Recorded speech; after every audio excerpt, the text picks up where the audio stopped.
Fala galera, Sargento Rock 1967, começando a gravar o nosso Nós Nerdcast 31. Hoje nós vamos ter como entrevistado Spencer Stack.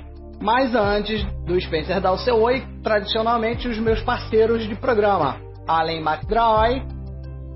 Fala aí galera, Druida na área. Julião Cristo. Alô pessoal. E o nosso convidado, Spencer Stack. Fala aí pessoal, beleza? Bom, Spencer, para começar, né, o Spencer que eu esqueci de apresentar as qualidades dele, que é um gamer total, ex-youtuber e hoje é Head de Marketing PR da Sony Music. Vocês mais à frente vão entender o que significa isso tudo. Mas primeiro nós vamos voltar no tempo. Como sempre, nós nerds sempre pega a sua máquina no tempo e volta lá atrás e faz aquela pergunta inicial. Quando começou com as nerdices, seu Spencer? Cara, eu vou falar bem lá atrás, em 83 eu ganhei meu primeiro Atari. Eu acho que começou as nerdices aí. Igual a mim. Que foi? Igual a mim. Então, acho que todo mundo começou com Atari, né? Eu joguei telejogo. Então, ganhei um Atari lá com um Yars Revenge, depois peguei um Pitfall da vida, peguei um River Ride e, cara, e aí a felicidade era uma só. Jogou bastante nessa época, 83 que você falou? 83 foi o ano que eu ganhei o console, o Atari. Certo, nessa época você, além dos consoles ali do Atari que você estava começando a jogar, HQ... Sim, lia bastante na época, eu lia bastante, cara, era engraçado, eu lia bastante Turma da Mônica e Disney, e aí com o tempo eu fui acabar caindo em super-herói, é impossível você não cair, né, e li bastante, por muito tempo, DC e Marvel, mas assim, muito tempo. Hoje já não consigo ler mais, hoje o tempo já não ajuda. Sabe, né, cara? Chega uma hora que você tem tanta coisa pra fazer que você não tem tempo pra ler. Pois é. É interessante que a maioria do pessoal dos nerds de hoje, na faixa de 30, 40, acho que todo mundo praticamente começou com Turma da Mônica. Eu comecei. Eu comecei com Turma da Mônica, e depois eu passei pra Batman, Superman, Homem-Aranha. Mas Turma da Mônica foi a base que acabou me iniciando também. E acho que todo mundo, né, nessa faixa de idade, no caso. Eu acho que é bem isso. Alegria. E qual é a idade atual? A minha? Eu tenho 40 anos. Tá ali quase na minha idade. Só falta 9. Falta 9.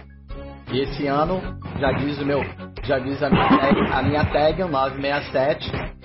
Vamos completar a cinquentinha redonda. Cinquentinha, boa. Cuidado. Eita, é ancião mesmo.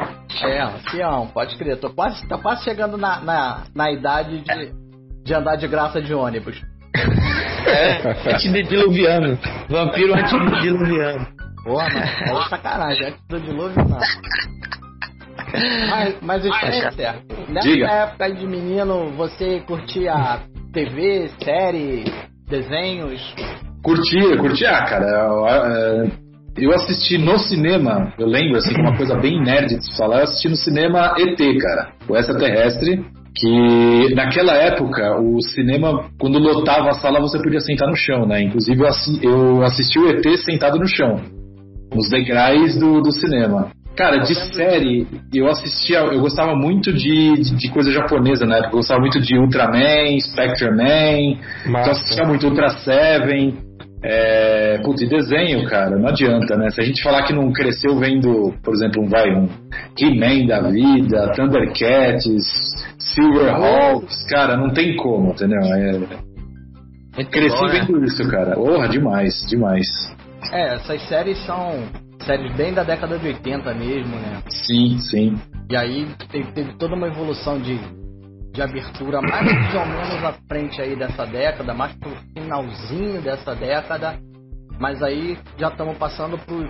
Isso você começou a jogar com quantos anos? Cara, então eu nasci em 76, eu devo ter ganhado no final de 83 o console, foi pra Natal. Por aí. Por aí. Aí começou ali a fase da pré-adolescência, lá pelos 85, mais ou menos, 86. Isso. No final dos anos 80 você já começou também a Rede Manchete, se eu não estou enganado. Sim. Me corrijam se eu estiver errado. Não, tá certo, a data tá batendo. Aí começou os desenhos japoneses. Sim. E aí, curtia? Então, cara, não curtia, você acredita? É engraçado. A Vermilion, Spencer. A minha evolução é meio complexa nisso, cara. Eu não consegui me adaptar nem aos Jaspion e Jiraiya da vida. Eu achava bobo perto do Ultraman, etc. Já achava, era engraçado. E, cara, eu também não ia muito com cara, por exemplo, de Cavaleiro do Zodíaco. Pra falar a verdade, até hoje eu não gosto de Cavaleiro do Zodíaco. Deixa eu te fazer uma pergunta. Já comecei mal, já tem gente me odiando já. Não, que isso. Eu já falei isso. Não, eu ia te odiar se tu falasse que tu não gostava do Goku. Aí o ódio ia crescer. Não, aí, cara, eu adorava. Nossa, Dragon Ball pra mim é tipo um dos melhores desenhos que eu vi na minha vida, assim, é divino. Já salvou, tá vendo? Já então, salvada boa aí no público. Consegui se redimir. Tá vendo?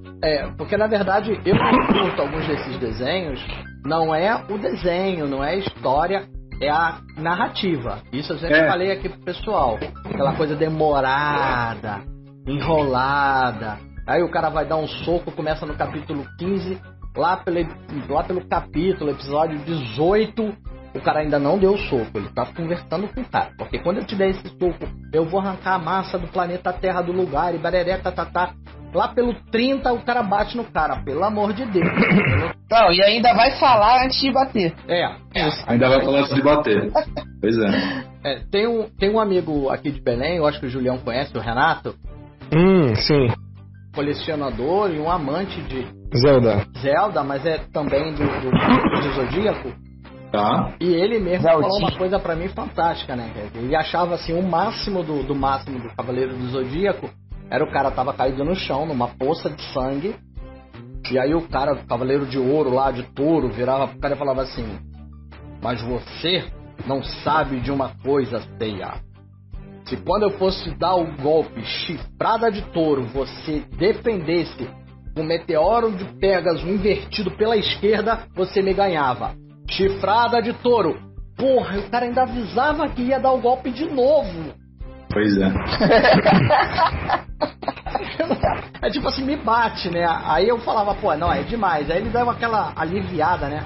Que alguns dos cavaleiros realmente queriam que eles passassem. Porque usou outro argumento, né? Tipo assim, mano, passa aí, né? Vou fingir que eu não tô vendo, tô tomando café ali na repartição do lado, passa. Vou no banheiro, vai lá. Vou ali no banheiro, passa aí que eu não tô vendo. Mas, pô, o cara fazer uma dessas, usar esse tipo de argumento era complicado. Não tinha paciência. Eu concordo que isso aí era uma coisa que, cara, não ia. Concordo com você. Eu aprendi a aceitar, acho que melhor isso no Dragon Ball, que o Dragon Ball também tinha uma enrolada. Às vezes o cara ia bater no Majin Buu da vida lá, demorava 2 episódios pra ele conseguir bater, ficava pensando... Não, a luta do Goku e o Freeza, aqueles 5 minutos que foi quase um mês praticamente. Pois é. Né? Pois é, verdade. Essa parte sem contar que Cavaleiro do Zodíaco, desculpa, aquele protagonismo do Seiya era muito forçado, muito choro, drama, e acho que isso também acabou criando uma antipatia de mim pelos cavaleiros. Provavelmente. Mas, na boa, os japoneses adoram drama, né, cara? Olha, pra causar mais um momento... Pra causar mais um momento treta, né? Cara, o Final Fantasy tá aí no 15 pra contar isso, né? Meu Deus. Desde o primeiro era um chororô, né? Mais treta. Assim, minha opinião, né? A cada minuto que o Spencer fala uma frase dessa, eu vejo uns 10 dedinhos pra baixo, assim, no YouTube. Pois é, eu vejo os caras querendo achar meu endereço pra mandar, sei lá, bomba pra cá. Nada. É engraçado isso, as pessoas têm uma coisa do eu gosto, e o que eu gosto é perfeito, né? Assim, eu acho que na verdade a gente tem que saber, é complicado esse negócio do perfeito, sabia? Eu acho que tem todo mundo tem aquela série de game que gosta muito, ou desenho, ou qualquer coisa. Na época que eu li o gibi, o que eu mais gostava era o Batman, cara. Pra mim o Batman era o supremo. Tanto que na época eu podia falar pra você que eu preferia DC 1000 vezes do que Marvel, que é uma coisa que hoje, se você falar, não soa bem também, né? Agora sim, é treta certa. É treta certa. Mas na época, hoje a gente sabe que a DC tá escorregando, tá, né? Sei lá. Não, mas ela se redimiu com a nova série, o Renascimento, que vai ser publicado agora aqui no Brasil. Tu tá lendo, Julião? Cara, eu peguei umas scans assim da saga e tá genial, tá muito boa. Tô ansioso para que venha pra cá no Brasil, porque me motivou a querer voltar a colecionar quadrinho. Legal. E assim, eles vão resgatar as raízes da DC nessa série. E tá muito legal, eles estão assim, corrigindo aquelas falhas do 52, aproveitando aquela do universo para 52 também. E o pouco que eu li já me empolguei bastante, já fiquei ansioso para querer colecionar. E assim, só revivou mais a paixão que eu já tinha pra DC. Aí, Spencer, uma boa hora pra de repente você pegar um gibizinho Pois do braço e reler. Pois é, fiquei animado agora. É o Rebirth. Isso. O renascimento no Brasil, como a Panini já deu o nome. E já começa esse mês a publicação. Eu, infelizmente, cara, eu tenho um senhor medo, porque eu acho que já é o terceiro reboot que eles dão nas histórias, né? Olha, mas dos que eles fizeram e o pouco que eu li, eu fiquei empolgado. E pelo que eu acompanhei nos fóruns, muitos fãs assim da velha guarda ficaram assim satisfeitos com o que eles fizeram. Tá, tanto que nos Estados Unidos a DC liderou vendas por um bom tempo com essa saga. Bom, vamos ver se eles vão manter, né? Daqui a um ano e meio, refazer outro reboot. E sem contar também que o Batman já tá meio que... Assim, o universo DC tá caminhando meio que com talvez um possível crossover com o Watchmen. Olha. Eu li alguma coisa disso. É até esperado, né? Se a gente analisar... Que assim, eu considero assim, sem contar o filme, tá? Não muito, até o filme veio aí. Acho o filme interessante do Watchmen aí, mas eu tenho um certo problema com o filme, tá? Eu amo o gibi, assim, eu amo a história tanto que eu considero tipo uma das melhores coisas que eu li na minha vida, Watchmen. E aí eu vejo o filme, eu vejo exatamente a mesma obra recontada de uma forma praticamente idêntica, o que me incomoda. Essa é a primeira vez que eu posso falar isso, assim. Porque eu tava esperando a mesma inovação que a HQ teve, eu tava esperando no filme. Uhum. E não teve, né? Foi só uma recontagem de história, né? E sem contar que eles deram uma aliviada no final da história, né? Pois é, exatamente. Que deu cadê aquela necessidade da união? Porque Sim. Uma coisinha meio boa, tá ali fraquinha. Exatamente, concordo. Tu sentiste isso, Spencer, lendo e assistindo Sin City? Então, Sin City, cara, foi até engraçado que eu peguei e comecei a comparar o quadrinho com a imagem do filme. Os caras pegavam a mesma tomada de câmera, né? Eu não tive a mesma sensação de vazio que eu tive com o Watchmen, entendeu? Pra mim, no Sin City foi genial ser copiado. É engraçado falar isso. O Sin City ele é um quadrinho divino, mas ele não é uma coisa extremamente inovadora. Ele é uma HQ boa, tá? Uhum. Agora, o Watchmen foi tão inovador da forma que foi narrado, cara, que eu esperava que o filme inovasse alguma coisa. Eu senti falta de inovação. Então, pra mim, o Sin City, a conversão de uma HQ para um filme, pra mim é um dos melhores. Eu adoro. Eu não assisti o novo, tá? O 2 aí. Eu acabei não assistindo inteiro, eu assisti uma grande parte. Mas, cara, o primeiro eu venero, eu acho incrível, assim. Eu gostei de Sin City, embora eu não tenha lido o quadrinho. Cara, é exatamente o filme, meu. Não tem o que cornear. Exatamente o filme. É uma coisa de Frank Miller, né, cara? Porque o 300 ele também teve na produção do filme. E no 300 ele também fez boa parte das tomadas do filme iguais aos enquadramentos do quadrinho. Que o quadrinho é um negócio que do 300 você lê em 10 minutos, né? Porque na verdade é uma obra de arte em quadrinho, né? Porque você não tem muita história, você tem, cara, rabiscos maravilhosos, né? Assim, você não tem muita história mesmo. Cara, acho que o filme foi até bem contado. Tem umas partes a mais ali que tentaram colocar um pouco mais de história, mas eu concordo. A parte das lutas, as cenas pegando os personagens, caindo, etc. é perfeita, é baseadíssimo no gibi mesmo, na HQ mesmo. Eu gostei de 300, achei 300 um bom filme. Embora tenha lá as suas jogadas históricas, né, que eles não mostram a quantidade certa de pessoas, né, e tal. Porque na verdade não eram 300 no primeiro dia, eram 1.300. Sim. Mas ninguém conta esses 1.000 mesmo, né, porque os 1.000 ele manda embora de qualquer forma. Mas nos primeiros embates eles realmente causam um estrago por causa dos 1.000 que tem à frente da tropa dos espartanos. Sim. Mas eu gostei, achei bacana. Achei bacana esse teu você falar disso do Watchmen, porque uma coisa interessante, eu falo pra todo mundo que viu o filme e não achou grandes coisas, é que eu falo que você não leu o quadrinho e não leu a melhor parte do quadrinho. é o Contos do Cargueiro Negro. Cara, eu acho o quadrinho assim, genial, velho. Eu tô triste porque na minha mudança da casa dos meus pais pra cá e não sei o que, sumiu esse quadrinho, cara. E assim, eu vou ter que ir atrás e comprar outro, que é uma coisa que não dá pra não ter em casa. Simples. Eu tive o mesmo problema, eu tive um problema de roubo de quadrinhos, eu perdi vários, mas o Watchmen é um que eu fico de olho, assim que eu achar uma edição legal, eu vou pegar ele de novo e vou botar na estante, como outros que eu já coloquei de volta. Sim, tem que fazer. Vale a pena, porque é uma senhora história. E esse crossover, Julião, eu tava vendo nas capas da DC para daqui a alguns meses, porque eu tava olhando o Comics Continuum, então sai enquanto eu dou uma olhada. Pra quem gosta, fica a dica do Sargento, pra quem gosta de fazer camiseta, é um ótimo site, tá? Você entra lá e tem... como é que eles chamam? Deixa eu ver aqui rapidinho como eles chamam perfeitamente. Que é pra você pegar as capas das revistas. Mas é em boa resolução? É a solicitations, como eles chamam. Tá. É que tira maneiro. Aí quando você vai lá, você tem aqui, ó, só pra vocês verem, eu tô com as capas. Mas é aquela imagem limpa, assim, logotipo? É só a arte.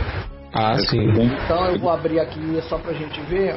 Eu vou abrir o Império Secreto, Bravo Novo Mundo, né? De Brave New World 2. Vai estar em junho. E tá a capa aqui do Falcão, que é o novo Capitão América, né? E só tem a assinatura. A única coisa de diferente na imagem é a assinatura do autor. Legal, hein? Então você baixa altas capas ali. Quer dizer, não tem todas as capas, tá? Tá. Tem capas de várias revistas. E você vai vendo. E você tem como acessar. Tem capas especiais, às vezes, que são montadas, né, em sequência. Tem capas alternativas também. Eles, às vezes, têm as capas alternativas. E é legal porque você consegue ter essa visão de capa. Algumas são capas já com a arte, né, de capa. A logo, o título, o nome da revista e tal. Outras, a maioria não. A maioria é sem nada.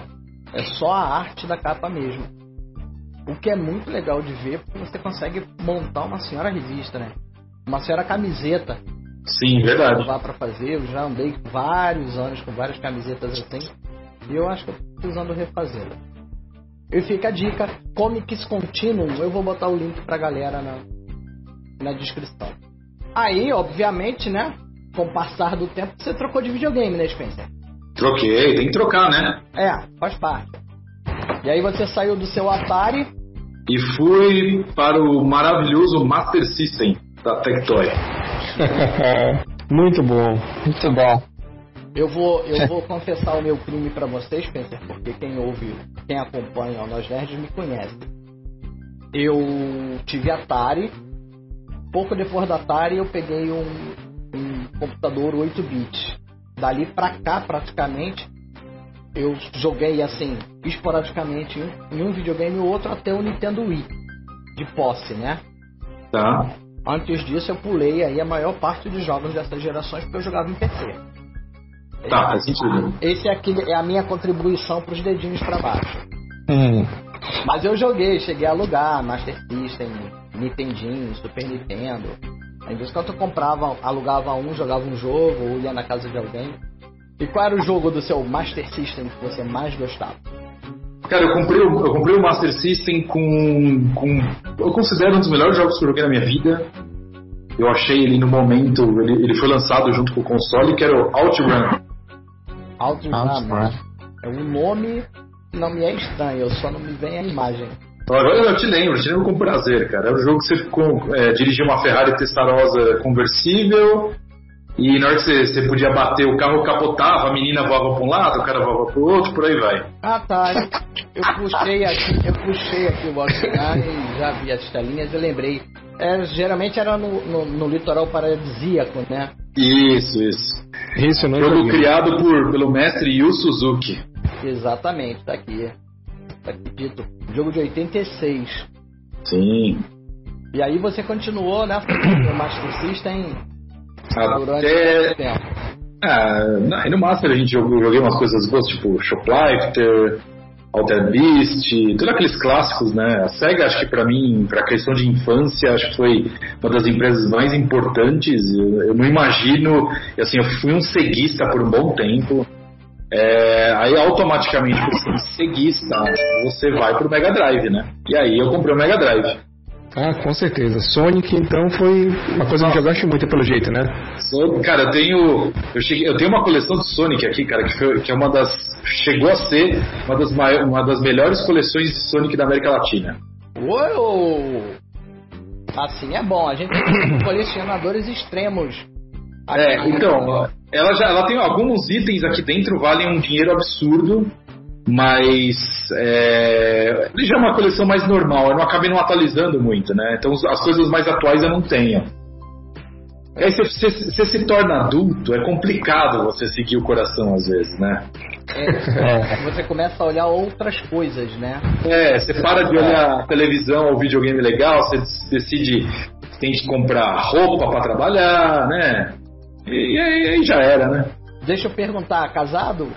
Sou casado. Com filhos? Não, sem filhos, graças a Deus. Graças a Deus? Sim, com certeza. Entendi. Eu costumo dizer que ninguém merece, por isso que eu não tenho filho. Então, tenho 2 cachorros, cara. Tenho um Golden Retriever e um Border Collie, são meus filhos, é isso. Aham. Cara, eu gosto de cachorro pra caramba. Eu também, minha vida inteira tive cachorro. Não imagino sem. Atualmente eu ando sem cachorro, mas eu gosto muito.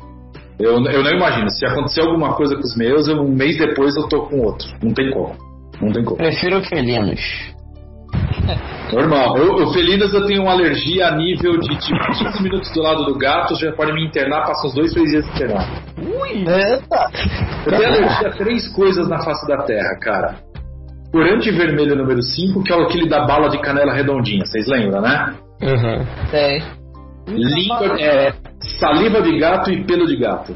Uau! Caraca, mano. Já que é pra ser negócio de gato, tem que ser completo, né?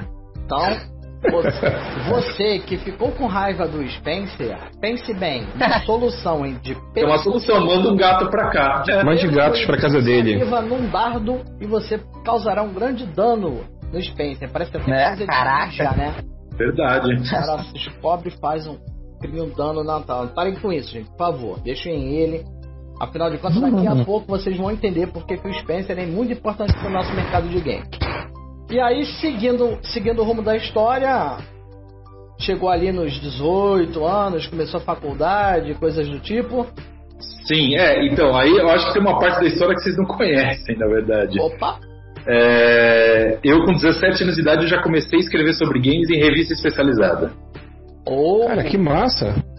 Então, primeira matéria, primeiro review que eu escrevi na minha vida foi de Castlevania Bloodlines de Mega Drive. Muito bom! Qual revista? Pra revista Super Game, antes de virar Super Game Power. Super Games. Super Game, Super Game era, na época, a editora Nova Cultural, ela tinha uma revista pra Sega, que era Super Game, e tinha uma revista pra Nintendo, que era a Game Power. Certo. Aí depois eles decidiram integrar as duas e virou a Super Game Power. Mas eu cheguei a escrever na última Super Game. Legal isso. Você escreveu essa, só pra gente situar a questão, você fez já como contratado ou freela? Não existia na época esse negócio de freela, né? Você tinha um negócio, na época era estagiário ou funcionário, né? Eu entrei como estagiário e virou funcionário em 1 ano. Uau! Quer dizer que aos 17 anos você se entrou no mercado de games profissional, vamos dizer assim. Sim. 3 dias depois de eu fazer 17 anos. Uau. Precoce. Precoce. E aí, obviamente, você se fez faculdade e foi dentro da área. Mais ou menos. Cara, eu comecei a faculdade e não terminei. Mas aí depois eu acabei fazendo design gráfico. Certo. E aí? Eu não terminei, não. Não terminei biologia, não. Eu nem entrei. Aí fiz game design.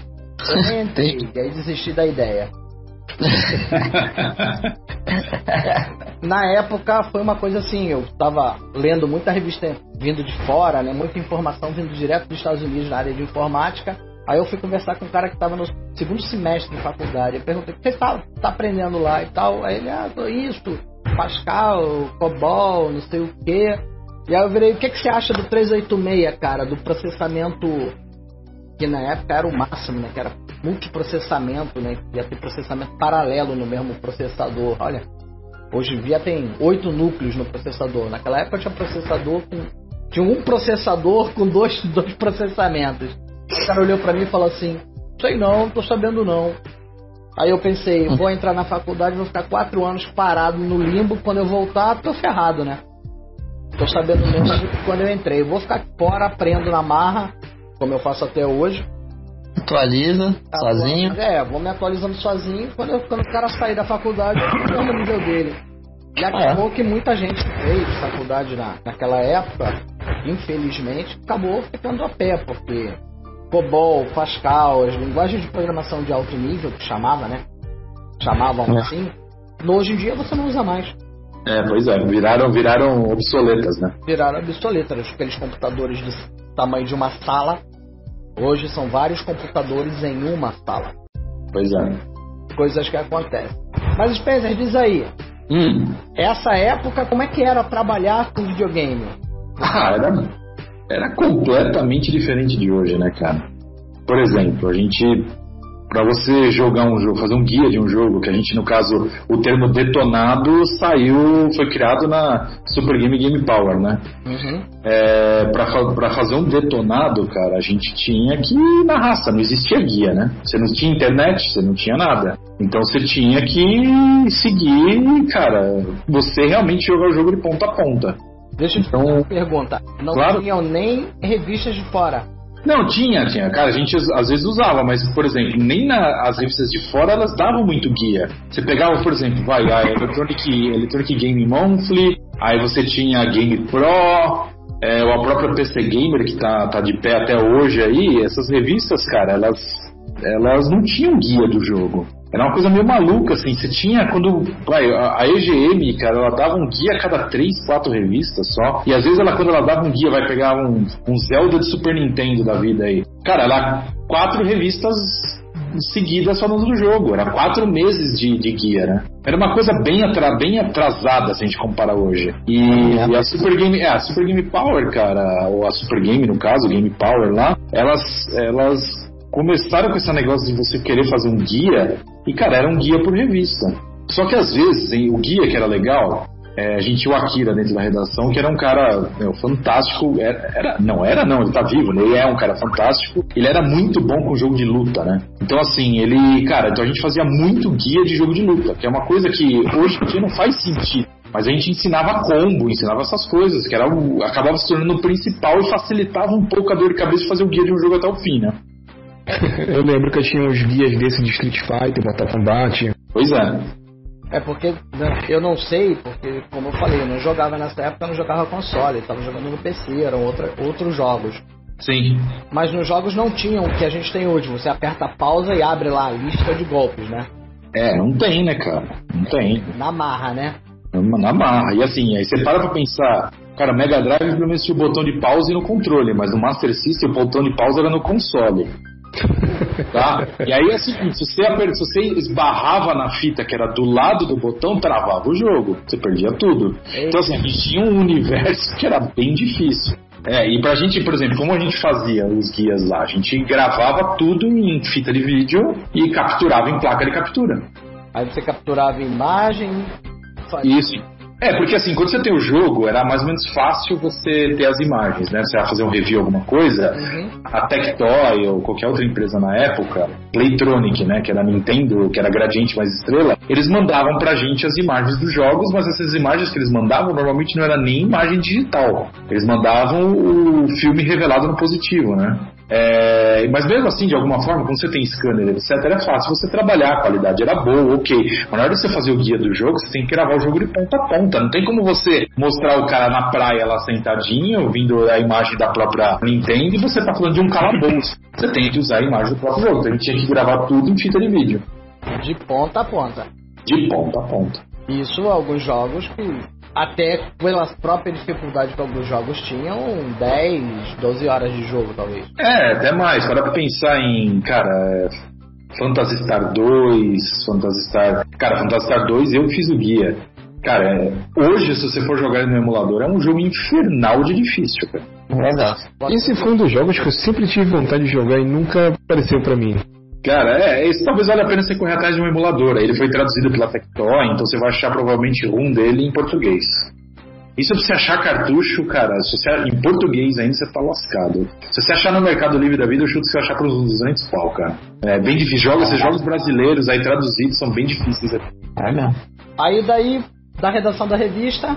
Cara, fiquei muitos anos, né, com revista. Fiquei na Nova Cultural até o fim primeiro fim da Super Game Power. Nesse meio tempo, fui trabalhar dentro da mesma editora. Tinha uma revista de jogos de PC que chamava PC Player. Trabalhei nessa revista de ponta a ponta também, teve acho que 16 edições, eu trabalhei 16 edições, fazia algumas coisas para Super Game Power também na época. Aí a editora Nova Cultural quebrou, a Super Game Power quebrou junto, né? Porque a editora inteira quebrou, que era, não sei se vocês lembram daquele círculo do livro, que era um sistema de assinatura que se assinava e trocava livro e tal. Então, pertencia à Nova Cultural na época, né? E de alguma forma, acho que o próprio círculo do livro, não lembro direito a história, não ficou bem das pernas, que era o que sustentava a empresa, e o resto acabou caindo. Mas, cara, continuei com revista por muito, muito tempo. Continuei até coisa de 2011, 2010. Oxi. Pois é, muito tempo, muito tempo. Aí veio escrevendo nessas revistas até agora. Até 2010, vamos pensar assim, 2010, 2011 eu fui escrevendo. Qual foi a sua última revista, Tório? Não, pegando a revista impressa mesmo, cara, putz, eu não vou lembrar, eu acho que pegando material impresso, eu cheguei a escrever pro caderno de informática aqui no Brasil, aqui em São Paulo a gente tem o Estado de São Paulo, né, o jornal. Sim. E ele tinha um segundo jornal que era o Jornal da Tarde. Esse Jornal da Tarde era um jornal que, por exemplo, o Estado de São Paulo estava na banca às 6 horas da manhã, o Jornal da Tarde chegava às 8. Era um jornal, era um Estado de São Paulo mais reduzido. Tá? E ele tinha um caderno de informática que era super forte na época. Eu escrevi para esse caderno de informática até o final também, que aí depois eles juntaram com o caderno de informática do Estadão. Agora, falando em impresso, acho que foi aí meu último local de trabalho. Mas nesse tempo eu passei de Super Game Power, PC Player, Big Mac CD-ROM, não sei se vocês lembram. Lembro, Big Mac eu tenho alguns, talvez ainda tenha alguns aqui atrás. Cara, trabalhei a revista, praticamente os últimos anos dela eu trabalhei direto lá. Aí depois vai tudo pro digital, vai tudo pro online, né? Aí no online eu cheguei a escrever no Tech Tudo, da Globo.com. Cara, trabalhei pra All. Putz, aí vai lugar, cara, vai um monte de lugar. Sim. Cheguei a escrever, de revista impressa, acabei escrevendo pra EGW, que brasileira. Quer ver, mas aí já era free, era coisa tipo, escrever um review por mês, uma coisa assim, entendeu? Pô, legal, já mudou o estilo, né? Com o tempo já mudou, já facilitou também, né? Sim. Você passa a ganhar material antes, passou a ganhar um material com mais tempo. Sim.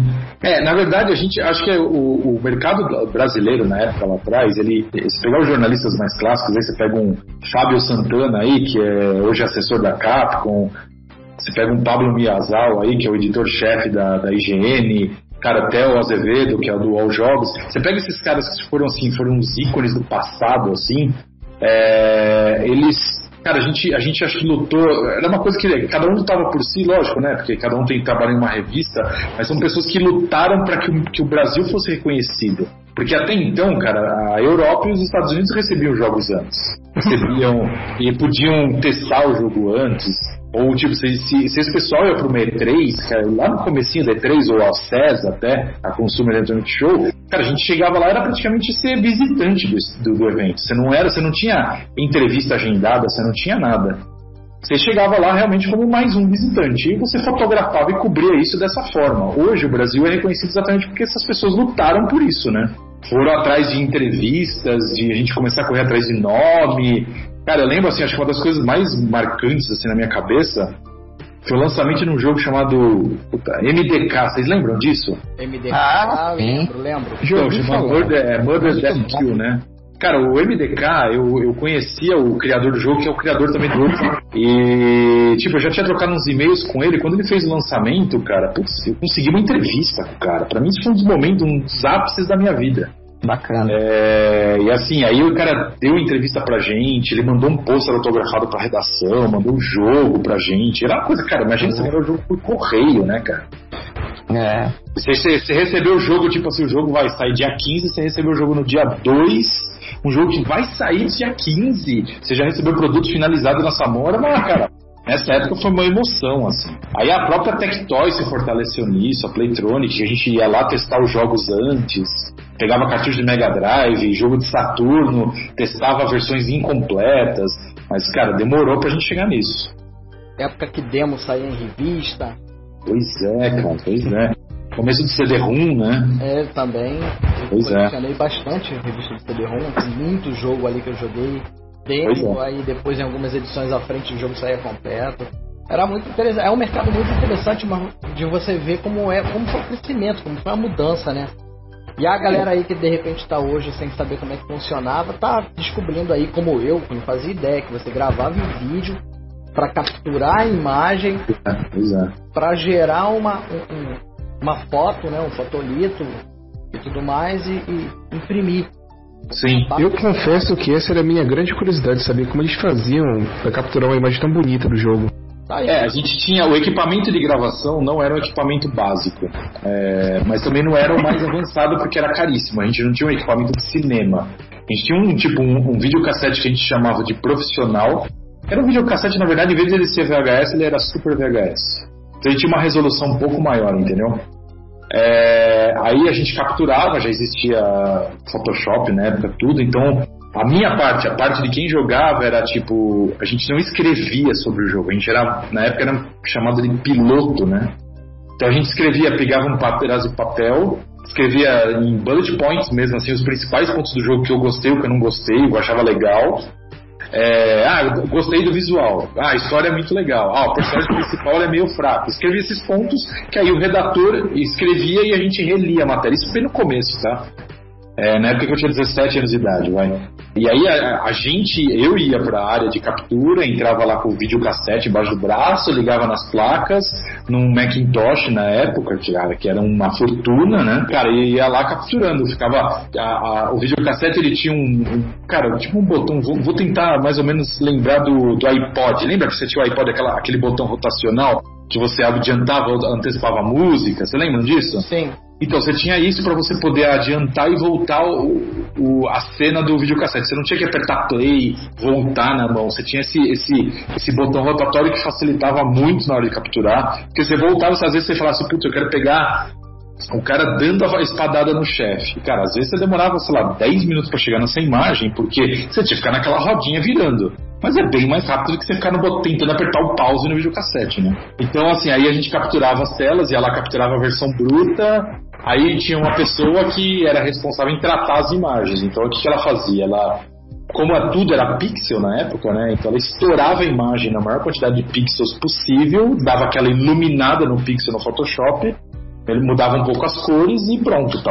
Por isso que a imagem era incrível nas revistas. Respondi sua pergunta, sua dúvida vital, assim. Cara, que massa. Ajudando você a saber os segredos da sua infância. Pois é. Aí você chegou na Sony Music. Sim, antes de Sony Music eu passei por uma agência de publicidade que atendia a conta da Warner. Então eu trabalhei muito tempo com WB Games. Na época, quanto tempo isso, mais ou menos? Isso foi em 2012. 2012 pra cá? Na época dos Batmans, né? Isso, na época de Battlefield 3, o segundo Batman.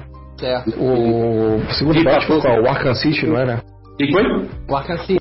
O Arkham City, isso, exato. Sim. Me diz uma coisa, nessa agência, qual era a área que você atuava? Eu atuava comecei como mídias sociais, então eu cuidava das mídias sociais da Warner, da WB Games e FIFA, né? E The Sims também. The Sims, eles tinham uma fanpage separado.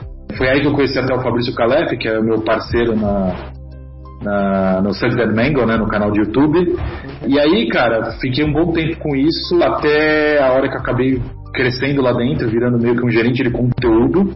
E isso foi rápido, porque na verdade, cara, eu acho que eu era o mais velho, um dos mais velhos lá dentro, então de alguma forma eu tinha meio que uma responsabilidade na cabeça até de revista impressa, tudo. Você tem uns deadlines meio malditos, assim, né? Você tem que entregar tal coisa, tal data, então na minha cabeça acho que a minha organização ajudou a subir lá e, cara, aí cuidei, aí eu fui responsável pela página do FIFA na época que o FIFA começou a ter a narração em português com o Thiago Leifert, que foi o FIFA 13.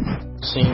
Legal. Então, aí nessa época eu cuidava disso, cara. Aí só de mídias sociais o negócio acabou crescendo, acabou sendo.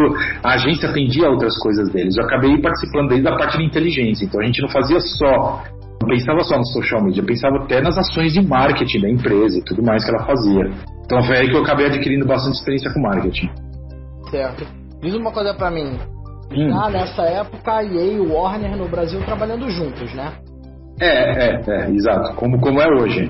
Mesmo esquema. Sim. Já tem essa parceria então há anos, né? Cara, eu não lembro exatamente de quando começou, mas eu chuto pra você que deve ter começado lá pra 2010, algo assim. Distribuição também, né? Que é o Warner. Na verdade, quem tá no Brasil é o Warner, né? A Warner tá no Brasil, é uma distribuidora fortíssima, né? Eles têm grandes títulos da própria Warner, que assim, a Warner lá fora pode ser não muito forte, porque assim, eles têm títulos bons, né? Nem desmerecendo, mas eles não são tão fortes porque eles não têm tanto título, né? Tem muito Lego, e tem Batman, e tem que é maravilhoso, e tem, sei lá, Senhor dos Anéis, essas coisas, mas eles não têm uma quantidade absurda. Só que de alguma forma eles tinham uma estrutura maravilhosa para distribuição de filmes em DVD e Blu-ray e séries, né? Certo. Que a Warner era responsável por distribuição de todos os DVDs, Blu-rays, de todos os canais da Turner Broadcasting, que é WB Channel, Cartoon Network, por aí vai. E eles distribuíam também os filmes na época, séries da HBO, né? Então, True Blood, Game of Thrones e por aí vai. Quer dizer, eles têm um canal de distribuição, uma organização de distribuição muito forte, né? Maravilhosa. Assim, acho que cara, extremamente organizada, extremamente bem montada. E com isso, cara, eles tinham o que a Electronic Arts precisava. Eu imagino, tô prevendo, porque a Electronic Arts teve um problema no mercado brasileiro. Assim, na verdade, teve um problema de economia, né? 2008, 2009 aí. Também. O mercado deu uma secada, e como o mercado mundial mesmo, né? E essa secada fez a Electronic Arts praticamente ir embora do Brasil. Então, assim, ficou uma pessoa responsável aqui e essa pessoa acabou decidindo para continuar a marca de alguma forma no Brasil, não como subdistribuição, nada disso, entrou com a Warner. E a Warner fez todo o trabalho, faz todo o trabalho até hoje. Então, o acordo deles na época, pelo menos, era marketing e distribuição. A própria Warner pensa nas ações de marketing também dos jogos da Electronic Arts. Legal, quer dizer que ela faz tudo, né? Faz tudo. Bacana. E aí você foi pra Sony depois disso? Mais ou menos. Eu não vou chegar nunca na Sony! Eu casei faz 4 anos, vou fazer agora sexta-feira. Parabéns. E obrigado. E aí eu fui morar nos Estados Unidos. Eu fui morar na Califórnia, fiquei um tempo lá, fiquei uns 4 meses lá, voltei pra cá. Quando eu voltei pra cá, fui trabalhar numa agência chamada FTA Brasil, que era uma agência que atendia Rockstar, 2K, Square Enix, Activision, atende ainda nessas empresas. E trabalhei um bom tempo lá, trabalhei mais ou menos 1 ano lá, saí de lá e aí eu fui cair na Warner. Na Sony Music.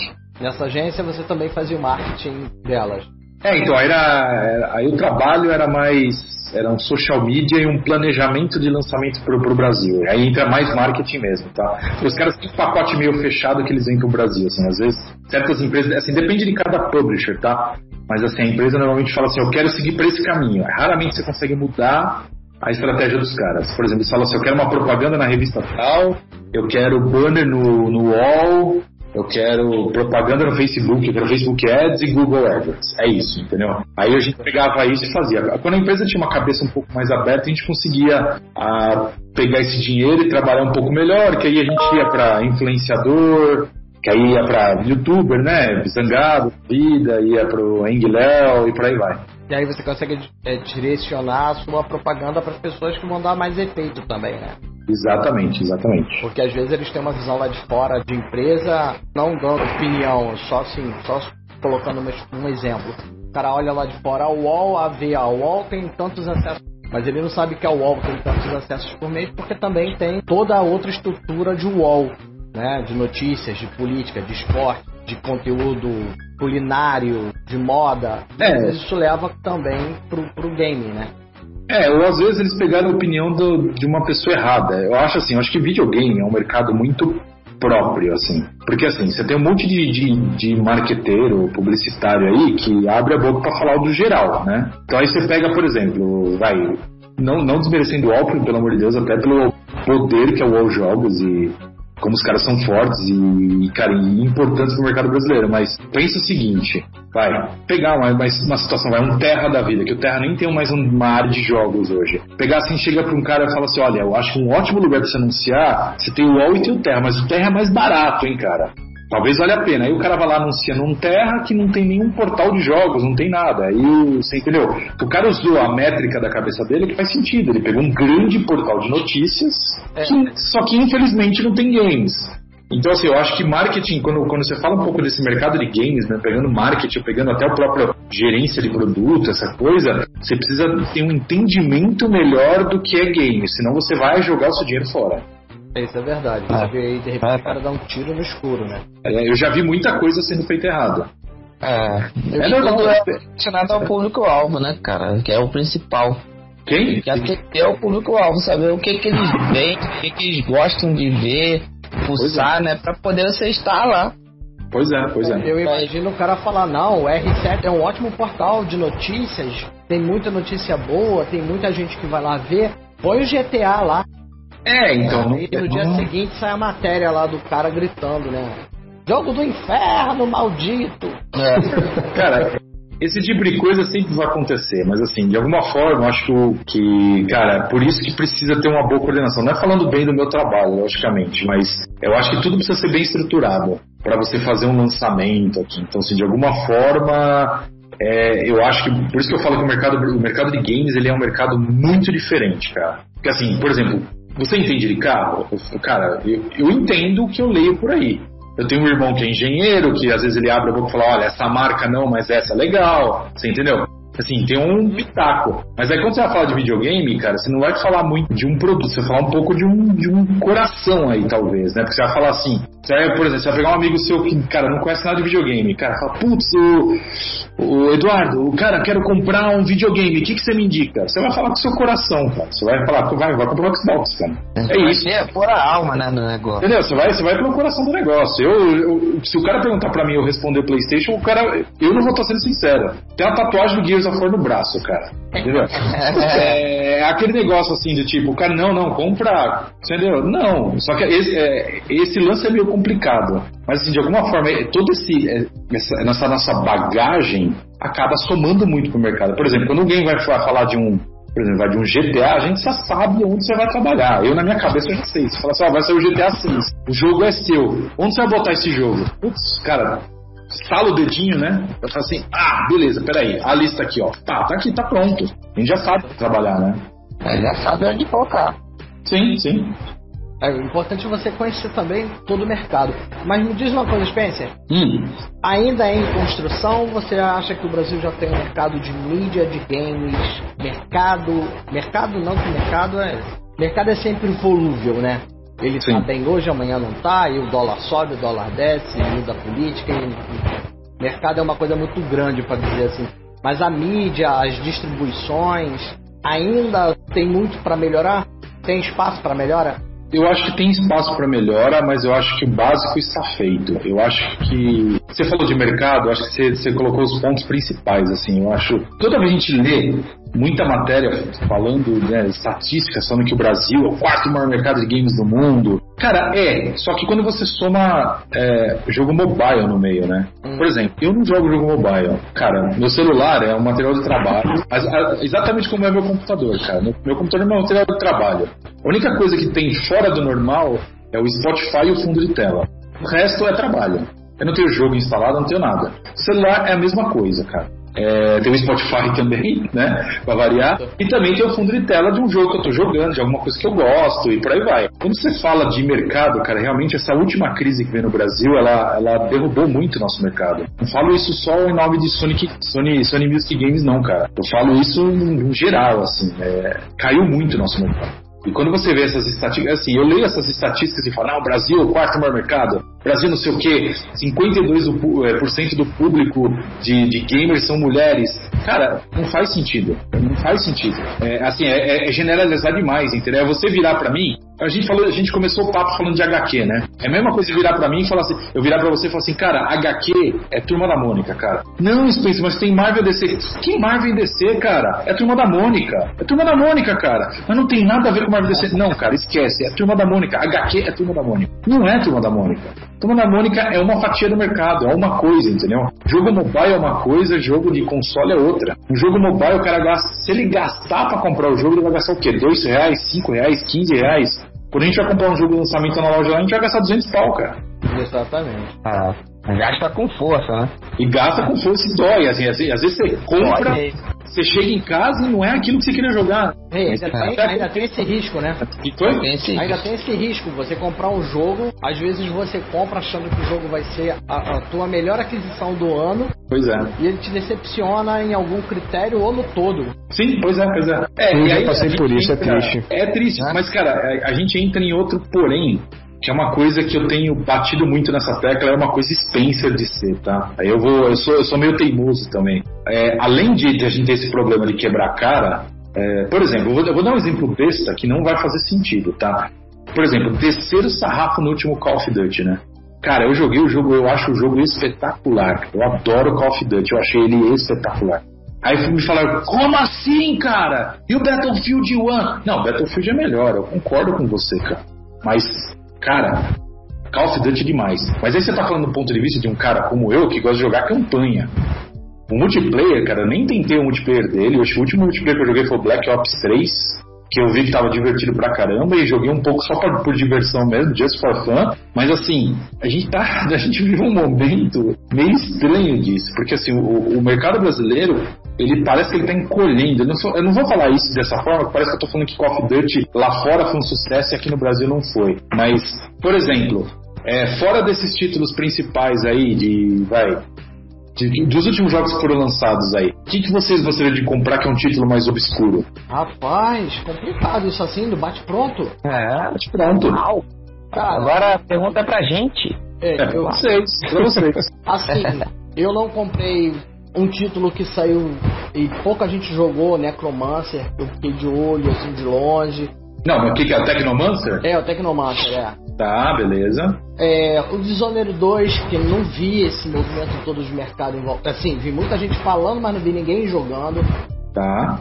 O próprio Call of Duty, pouquíssima gente eu vi jogar. Não, cara, ninguém jogou. Cara, eu Spencer, saiu o Call of Duty, fui até a Saraiva, comprei meu jogo, velho. Sem conversa. Não tem pra... Aí um amigo meu falou assim, cara, você não pegou o Battlefield 1 e pegou o Call of Duty, você é louco? Cara, não, todo ano a gente tem coisas pra fazer. Todo ano a gente tem o aniversário da sogra, né? Sim. Todo ano tem essa coisa. Todo ano eu tenho que comprar o Call of Duty, cara. É isso. Cara, é isso. Assim, não tem conversa. Cara, que nem assim, eu quebrei a cara com o Ghosts. O Ghosts eu achei o jogo chato, eu achei o jogo pentelho, entendeu? Mas não é ruim. Por exemplo, eu achei o Black Ops 3 mais ou menos. Eu nunca gostei muito dos Black Ops, então pra mim não ajudou muito. Mas o Advanced Warfare, cara, ele é incrível. Aí esse último agora é incrível. São 2 puta jogos. Cara, é isso. Acho que assim, o que eu tô querendo dizer é que eu acho que o mercado tem que seguir o mercado não, as pessoas, jogadores, eles têm que seguir um pouco a vontade de querer arriscar um pouco. Eu perguntei isso pra vocês desses títulos obscuros, porque assim, a Sony Music, ela distribui muito jogo desconhecido, tá? Então assim, por exemplo, aí você fala assim, jogo desconhecido é ruim? Cara, jogo desconhecido não é ruim. Jogo desconhecido é desconhecido, tá? Não é puxando a sardinha pro meu lado, mas falando dessa forma. Vou falar até um título recente que a gente lançou, cara, que raramente as pessoas conheceram, mas todos os jornalistas que pegaram o jogo pra fazer review deram 8,5 pra si, que é o Aragami. Vocês já ouviram falar? Não. Tá vendo? Aragami é um jogo exclusivo de PS4, tem pra PC também no Steam e tal. Ele é, vamos dizer assim, ele seria a continuação obscura, não muito oficializada. Ele foi inspirado em Tenchu. Lembram do Tenchu antigo, do PlayStation 1, PlayStation 2? Com certeza. Cara, ele é um Tenchu. Sem pôr nem tirar. A única diferença é que você tem umas magias, você tem algumas coisas. Você é um ninja que que virou um fantasma, assim, você é um espírito. Então você não pode de forma nenhuma encostar na luz, então você só tem que se mover pelas sombras. Cara, é um jogo de stealth maravilhoso, cara. Não é puxando sardinha que o título é meu, não. Cara, de verdade. É algo que eu falaria assim, eu já fiquei interessado em querer conhecer. Cara, assim, infelizmente, não sei se você gosta só de jogar Xbox ou não, tal, mas assim, ele é de PlayStation 4, mas, cara, é um baita jogo, cara. Pode procurar review aí, cara, Combo Infinito, esses lugares que eu mandei o jogo pros caras avaliarem. Cara, é jogo 8,5, a média 8. Cara, eu não vi ninguém, acho que dando nem 7,5, assim. Se der, pode acontecer, cara, às vezes, mas é um jogo facilmente Metacritic 8. Facilmente. Vou dar uma olhada, Aragami, né? Aragami. Fica aí para meus amigos que têm PS4. Isso. Eu tenho alguns amigos que escutam nosso podcast que eu sei que tem PS4. Tá aí, ó. Uma boa compra para vocês, Aragami, que é um exclusivo. Né? Vamos dizer. Aí tem aí, ó. Collector's Edition. Isso, esse mesmo. Ele é Collector's Edition porque ele vem na verdade ele vem com um código dentro que você acessa a trilha sonora e artes do jogo, e digital. Olha. Cara, ele foi feito por um estúdio de 12 pessoas em Barcelona. Uau! Só que assim, quando você fala, ele é um jogo indie mesmo, só que não é um indie, não é um jogo indie com cara de aspecto indie. Cara, ele é um jogo indie com cara... É um traço de HQ bacana, né? Aqui, cara, total. Tudo que você tá vendo, cara, é exatamente o jogo. Assim, a capa do jogo é capturada quase da imagem do jogo. Os caras desenharam por cima, mas é a captura do jogo. Show de bola. Assim, como eu te falei, é uma coisa que eu acho que assim, o mercado ele precisa abrir um pouco a cabeça para certos títulos. Logicamente, eu tô vendendo sardinha pro meu lado, de alguma forma sim, porque a gente acaba distribuindo jogos mais desconhecidos. Por exemplo, a gente lançou recentemente o novo Styx. O Styx foi dado, o primeiro Styx era o Masters of Shadow, ele foi dado na live, se não me engano, março do ano passado, né? Exato. O Styx novo, que é o Shards of Darkness, cara, eu tô jogando, eu joguei o Master of Shadows inteiro, e falo pra vocês que eu sou um dos únicos que fez isso, e até explico por que eu sei que eu sou um dos únicos. Cara, as conquistas de terminar a fase, que são conquistas, concordam comigo que são normais? Sim. Todas as conquistas abrem como conquistas raras. É incrível falar isso, mas tem jogos que você pega, até jogos Game Gold, se você for olhar, não é nada demais, é um jogo que vai ser distribuído pra todo mundo. Sim. Muita gente não joga. O Styx é a prova disso, ele foi dado de graça e, cara... E eu não joguei. Então, até fazer o seguinte, eu não indico você jogar o velho, porque assim, o velho ele é maçante, ele é repetitivo demais. O novo, cara, a gente tá falando de outros 500. A gente tá falando de um jogo feito em Unreal Engine 4, cara, com um gráfico muito bonito, uma história boa e, cara, um sistema de stealth redondo e perfeito que nem Metal Gear Solid 5 tem. Porque o Metal Gear Solid 5, a pegada dele não era muito ser stealth, né? Era pra ser um jogo de ação. Mas, pode crer. falando assim, lógico, não é querendo comparar. O Metal Gear Solid 5 é uma obra de arte que tá num pedestal. A gente sabe, não vou nem desmerecer o título. Mas, cara, o stealth do Styx é lindo, é divino. Mas, Spencer, mudou assim a cara do jogo totalmente, tipo, usabilidade, tudo mais, assim? Ou você pode dizer que é tipo um novo jogo? Ou ainda segue o padrão? Eu vou até soltar um spoiler que eu acredito. Eu vou soltar um spoiler do primeiro. Então eu acredito que ninguém vai jogar. Assim, sincero. É um jogo. Não é por maldade. É um jogo, cara, de umas 25 horas, repetitivo demais. Ele é cansativo. Eu joguei até o fim porque eu queria ver se ele... Até joguei antes de sair o Styx novo, porque eu queria ver se ligava a história, né? Eu gosto disso, né? Não adianta, eu acho enredo de jogo tudo. E o primeiro Styx, ele conta a história de 2 personagens. Um é o Styx e o outro é um personagem qualquer, que é um clone de Styx. Não sei se vocês jogaram, mas o Styx, ele dá um tipo... Ele vomita mesmo e ele transforma esse vômito dele num clone dele. Tá? Eu vi isso no jogo.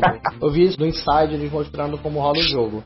Então, esse clone, ele tem uma vida curta. Só que acontece um problema no jogo, que um dos clones dele se torna independente.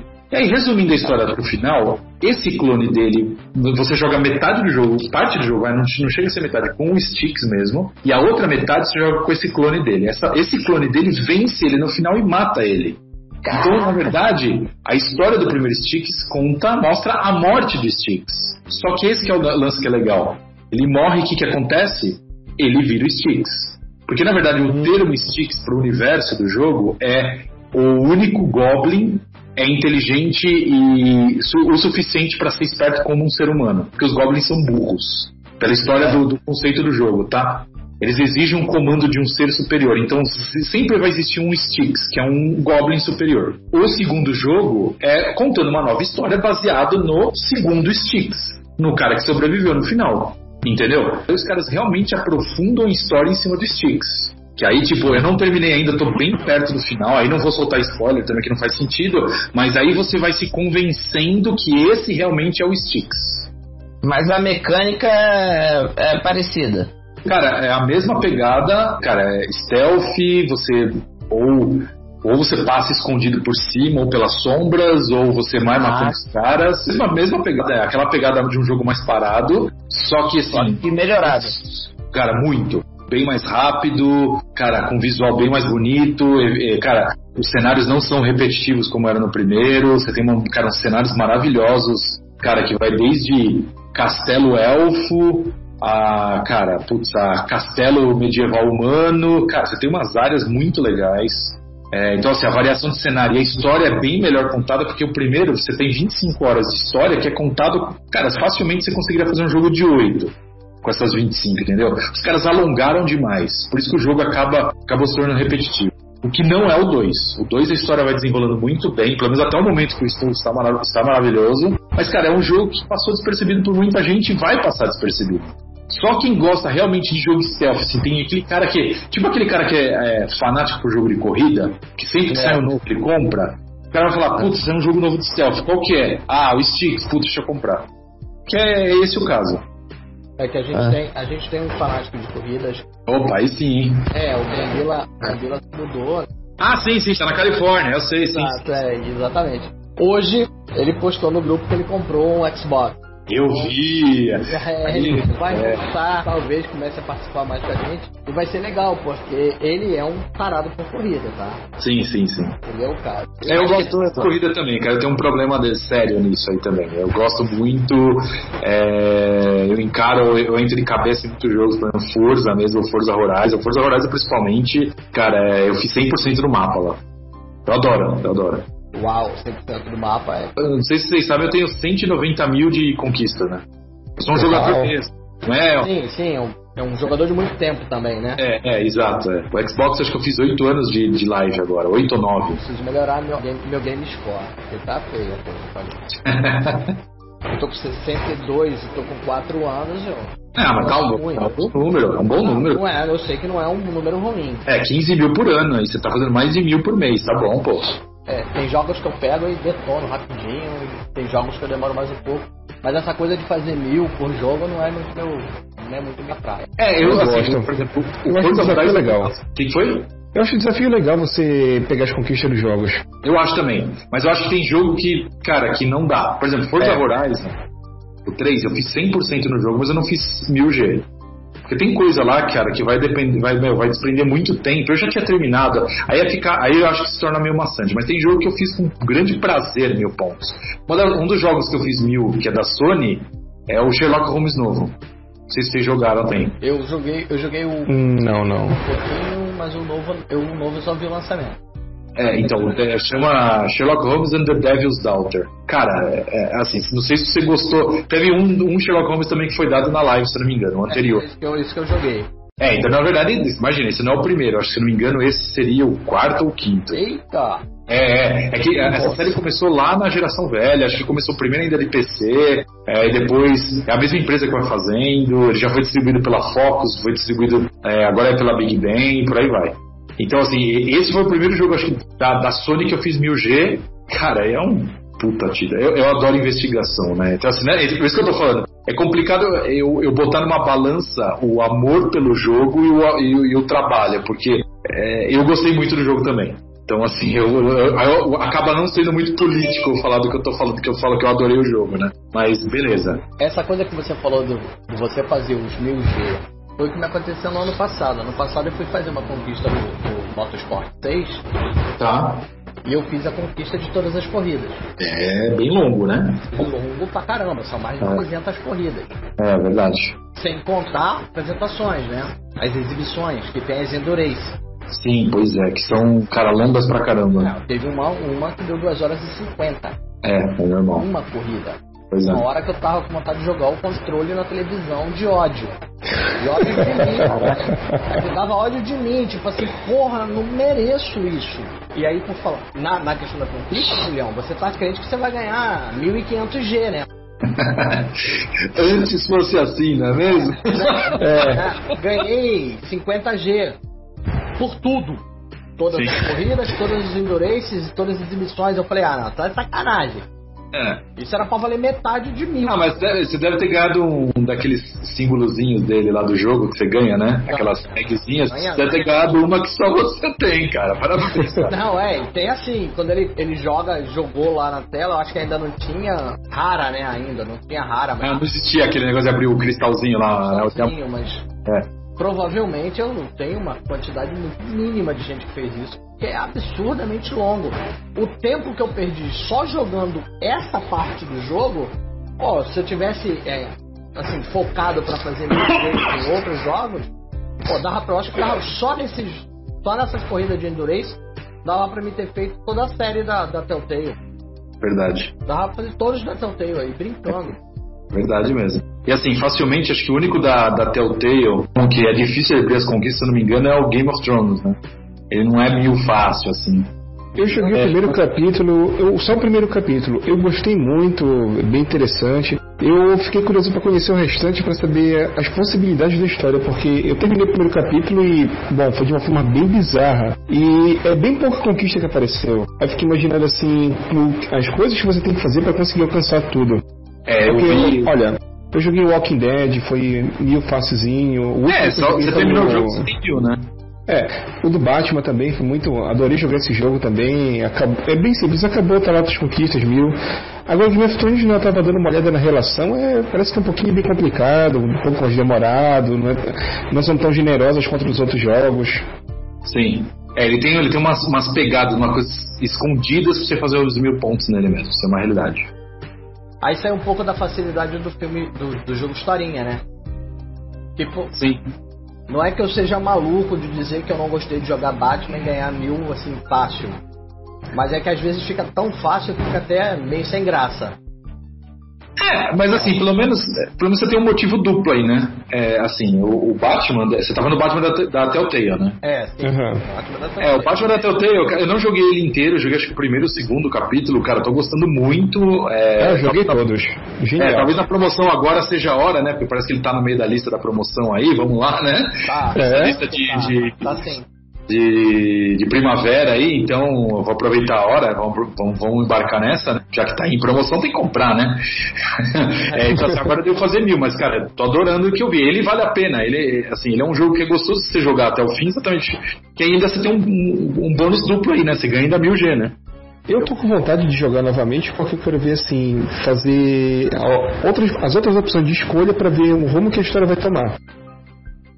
Isso é legal. Às vezes, cara, se você procurar uns caras no YouTube, você acaba vendo essa resposta, viu? Eu vi, por exemplo, eu tinha terminado o primeiro Walking Dead, aí eu fui procurar algumas decisões para outro lado e achei bastante vídeo no YouTube mostrando, e o cara realmente pegando só as cenas que importavam com a decisão que você fez, assim. Se você procurar, talvez você ache. Olha, passei o rápido olho aqui, e como eu já tenho, ele não me mostra o preço, né? Eu acho que tá 46. Tá um precinho bacana, né? Tá com bom desconto, ele tá com...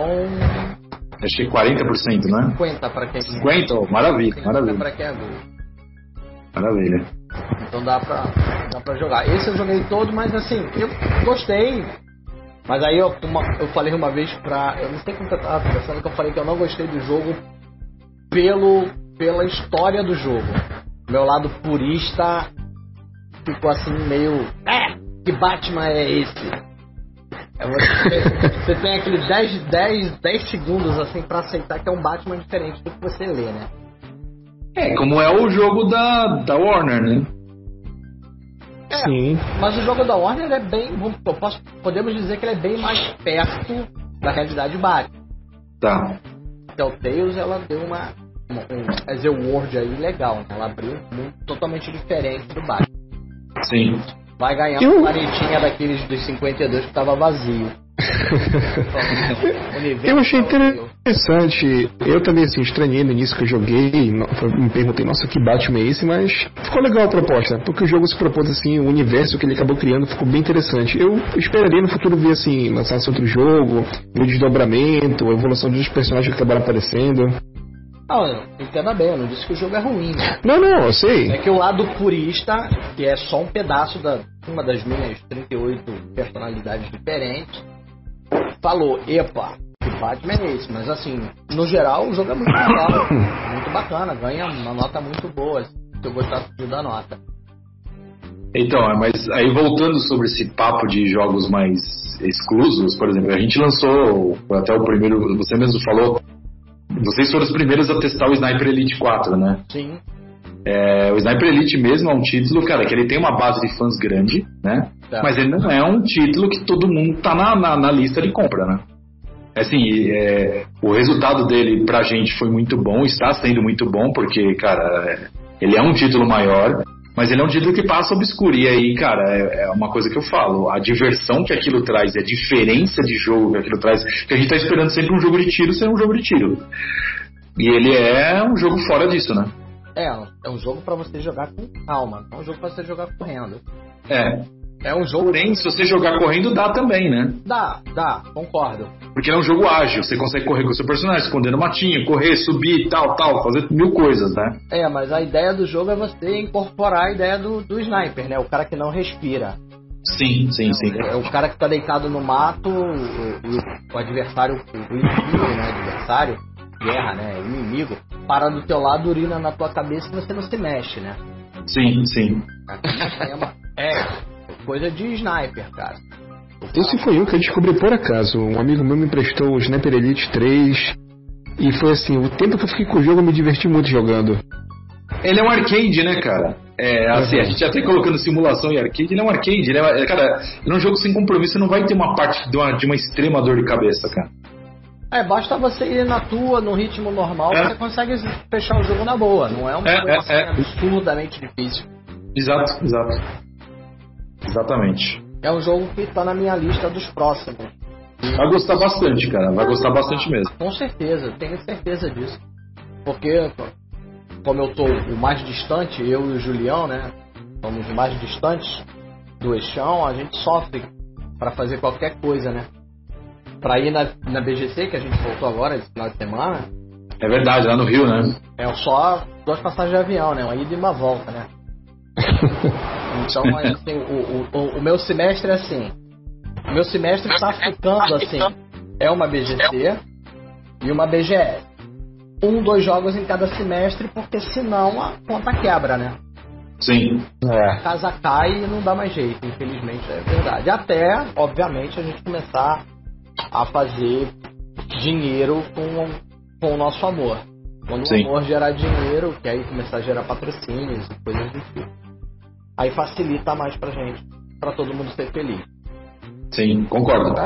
Mas eu tenho uma equipe, como você já viu, Spen. Sim. Grande. E eu acho legal, porque eu tenho um no Rio, eu tenho em São Paulo, a gente tá espalhando. A Raquel, eu acho que tá em Minas, tá lá se acertando lá onde tá ficando em Minas. Daqui a pouco tá voltando. Tem o Marcelo que tá na Califórnia, e qualquer 10 reais que cair nisso eu divido por um monte de gente, cara. Não, mas cara, é assim que começa um projeto, né? Não, faz parte, né, do espetáculo, tem que fazer isso. A gente começa ali, começa a Mambembe na pracinha, na rua, ganha 2 saquinhos de pipoca do pipoqueiro, distribui pra todo mundo. No dia seguinte a gente tem o teatro da escola, e até chegar a Rede Globo, um teatro grande, e fazer uma coisa bacana no municipal da vida, e aí ganhar o dinheiro. Como dizia minha sogra, a fama vem antes da grana. Sim. E o mais importante, né? Você faz isso por gosto. A gente continua e vai continuar fazendo gosta, isso que é o mais legal. Cara, mas até uma coisa, isso eu falo baseado em outros carnavais, tá? Baseado em outro, no histórico. Porque na época a gente escrevia lá atrás, a gente ganhava mal pra caramba, assim. E se a gente não fazia por amor, numa boa. Eu acho que quem começou lá atrás amou muito mais do que ganhou dinheiro. Hoje pode ser que esteja ganhando, mas a gente começou lá, cara, era um acordo de você ter, sei lá, 5 fitas alugadas por semana numa locadora, mas não trocado. Sabe? Cara, era isso, não tem conversa. Era isso. O acordo das revistas era em locadora, né? Porque a gente não ganhava os títulos, né? Ganhava quando a Tectoy mandava, quando esse pessoal mandava, mas, cara, não era todos os jogos que eram lançados. Se a gente seguisse o que a Tectoy ou a Playtronic lançasse, a gente ia ter 3 jogos no mês, 4 jogos no mês, né? Sim. Não dá pra fazer uma revista baseada em 3, 4 jogos, né? Pelo menos tem que falar de vários, né? Pois é. Mesmo que você não lance detonados de todos, tem que falar de todos. Sim, exatamente. É complicado isso. Fica pesado, né? As pessoas acham que é simples, né? Tem gente que acha que é fácil. Não é, né? Às vezes quando alguém me pergunta por que vocês não fazem mais gameplay, que a gente vai começar agora. Graças ao BIM, né? Eu, o Julião, o Christian estamos começando a fazer. Vai começar a fazer BIM.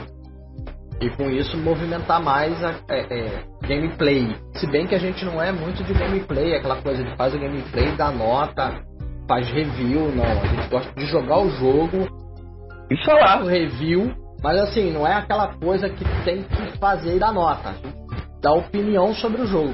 O Christian fez do Sniper Elite, né? Você viu que ele deu opinião e tudo, falou dos pontos bons, dos pontos ruins do jogo, mas dando opinião, não é simplesmente chegando lá, eu gostei do gráfico, não gostei do som, gostei disso, nota 7. Não é por aí. Eu acho que a ideia é viver o jogo, jogar o jogo todo, saber se o jogo é legal. E no BIM dá vantagem que a gente tá com a galera, né? Sim. Ainda tem isso, no BIM vai dar essa vantagem da gente estar conversando. Você vai estar fazendo uma live mesmo com o público, né? E aí o cara fala, pô, isso aí foi maneiro, né? Como é que você fez isso? Dá pra fazer isso normalmente, foi na sorte?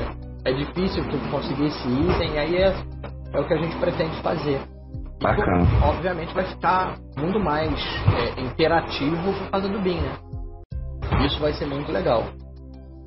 Concordo. Mas diz pra mim, Spencer, e os próximos lançamentos? A gente saiu recentemente com Sticks, como eu te falei, né? A gente tá pra trazer agora o próximo lançamento. Deixa eu ver a minha lista aqui, que eu não decoro tudo e é impossível decorar. O próximo é Yooka-Laylee, sai semana que vem. Vai sair físico, versão Xbox PS4. Depois dele, vou ter uns bons jogos, cara, quer ver? Tenho... Vamos lá, ó, tô com a lista, hein? Tem até uma lista. Manda aí. Marvel Pinball, que na verdade é baseado naquele pinball que já tem, que é o nosso velho de guerra lá. O Pinball FX? Isso, ele mesmo. Vai sair uma mesa, no caso. Vai sair um pacote com 10 mesas. Uou, legal. Olha. Só de mesas da Marvel, tá? Eu tenho algumas no meu FX. Então a gente vai lançar o lançamento dele é exclusivo para PlayStation 4 aqui no Brasil, mas vai ser por um preço super bom, vai ser R$129,90. Até o Yooka-Laylee também tem um preço bom, mais caro que Live PSN, mas ele tá por R$169,90. Quando a gente fala de distribuir versão caixa, você tem que pensar que você tem um custo de distribuição, né? Botar o jogo na rua, levar até a loja. Isso. Então, assim, Brasil inteiro, não só. Sim. Né? Aí depois dele a gente tem um grande lançamento. Eu estou muito feliz, é o ano do Sniper pra gente, que a gente vai lançar também o Sniper Ghost Warrior 3. Outro jogo na pegada, né? E aí eu já tô falando, tipo, quando eu falei brincando que Sniper Elite 4 é um arcade, o Sniper Ghost Warrior 3 é simulação, cara. Assim, é simulação. Já joguei, a gente tá jogando uma build aqui. Cara, é um mundo aberto, é maravilhoso, tudo que você tem, aquele negócio do sniper e tal, se preocupar com o vento e tudo, mas, cara, 2 tiros você cai morto, entendeu? Então, assim, é um simulador. E depois dele tem um título que eu tô acreditando muito, a gente tá acreditando muito, que é The Surge. Não sei se vocês já ouviram falar. Ele é feito pelos mesmos produtores do Lords of the Fallen. Também foi dado de graça na live, né? Sim. Mas ele é um Dark Souls futurístico. Já vi algumas informações. Tô até curioso pra esse jogo. Tô dando uma olhada umas imagens. Sim, se você falasse agora, eu lembrei, já tinha lido a respeito. Eu tô bem empolgado com a proposta do jogo. Cara, assim, eu já testei uma build aqui que chega até o primeiro chefe. Né? Por isso que eu falo, é complicado eu falar com o coração de gamer, mas cara... Não, eu te entendo. Eu tô muito ansioso pro lançamento do jogo. Porque eu vi assim, fiquei com água na boca pra querer jogar. Cara, eu adoro Dark Souls, né? Dark Souls, Bloodborne e o próprio Lords of the Fallen. Lords of the Fallen, acho que ele tem umas falhas, mas eu gosto muito. Essa mecânica de RPG de ação desses caras, assim, que é meio brutal, assim, eu acho incrível. Eu falo pra você, cara, The Surge não vai te decepcionar em nada. Cara, o jogo é incrível. Imagina o seguinte, é um jogo futurístico. Aí você tem a pegada de você poder... Você já tem implantes que te deixam mais rápido e um pouco mais forte. Você pode trocar esses implantes.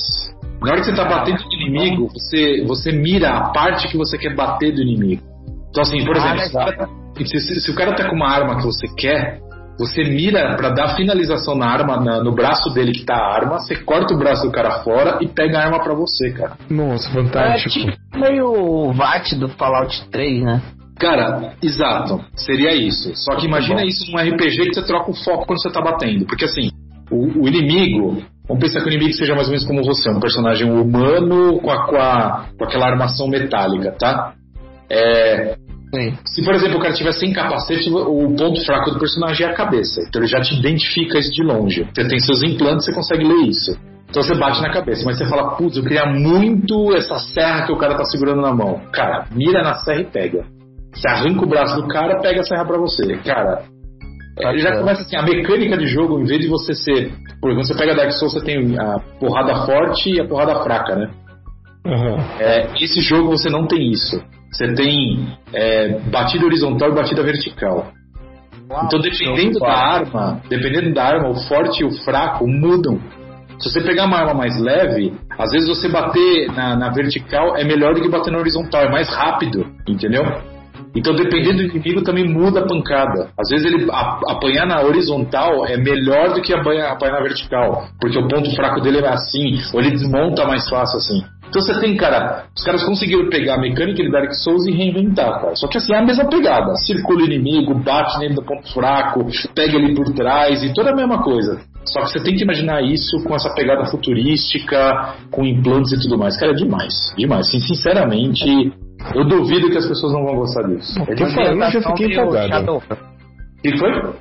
Tô falando assim, eu já fiquei empolgado. Cara, assim, eu tô falando eu testei a build, então eu tô falando que eu joguei.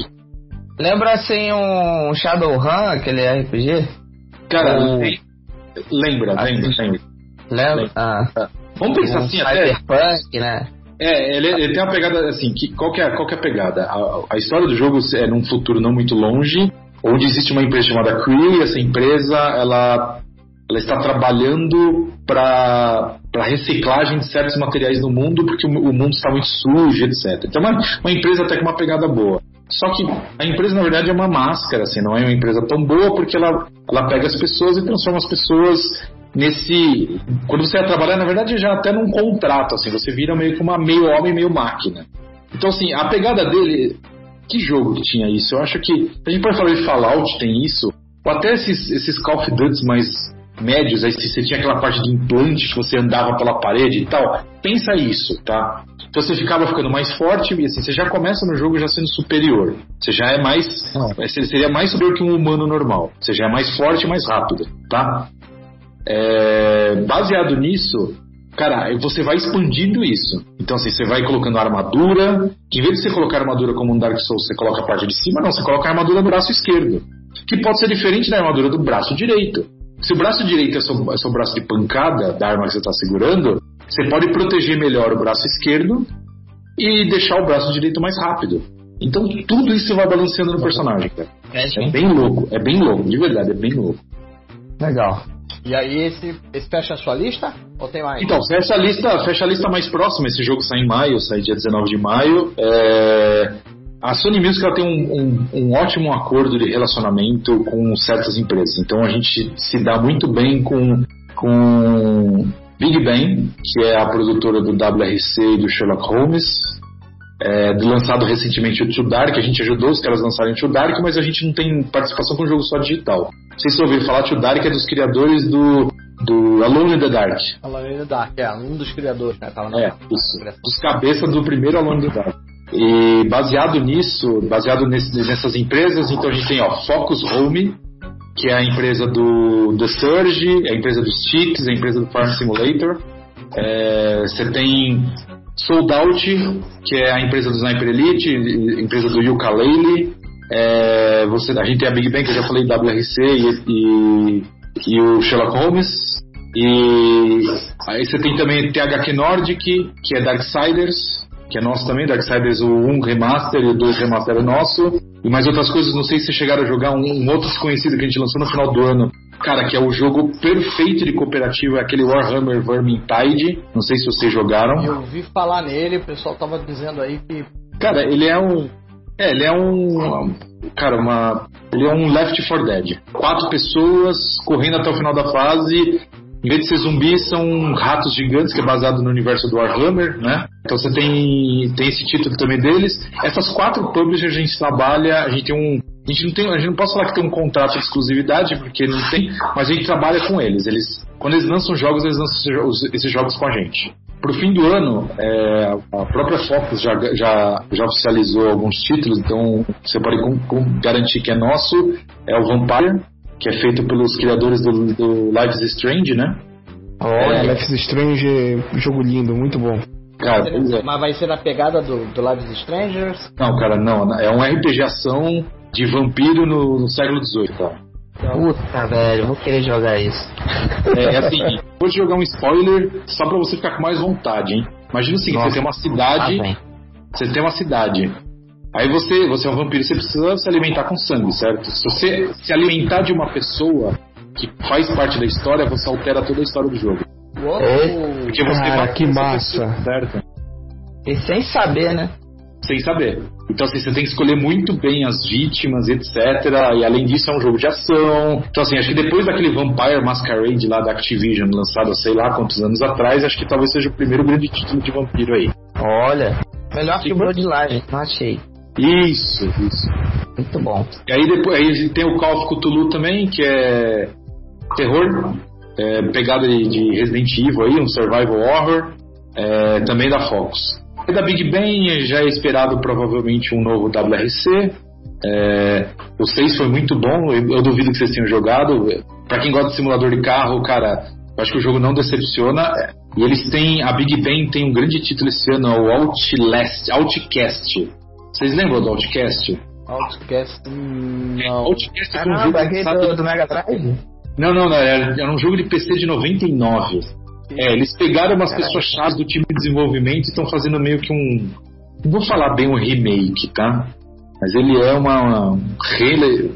eles reimaginaram a história. Acho que eu sei qual é esse jogo.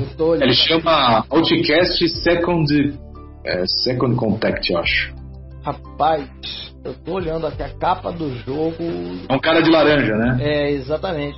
Com óculos meio realidade virtual. Então, esse jogo aí, cara, Infogrames, cara. Então, isso foi lançado pela Infogrames, Atari, lá atrás. Então, esse jogo volta esse ano, se não me engano, em setembro. E aí tem algumas coisas que os caras vão... A gente acaba ficando sem saber, mas tem algumas coisas que a gente só vai saber na E3, né? Em junho. Tem isso, né? A gente tá no momento que quem tem alguma coisa pra falar vai guardar um pouco, né? Sim. Vai esperar agora explodir a E3, que vai explodir a cara de todo mundo. Eu acho que a grande última novidade aí, se a gente pegar, foi o Scorpio, né? E hoje que mostraram oficialmente o Uncharted novo lá, aquele DLC lá. Que acho que agora o pessoal vai começar a segurar agora a informação. Eu acho que daqui pra frente talvez saia uma foto mais pertinho da E3, eu acho que sai. Na semana da E3 deve vazar. Eu continuo dizendo não vaza nada, né?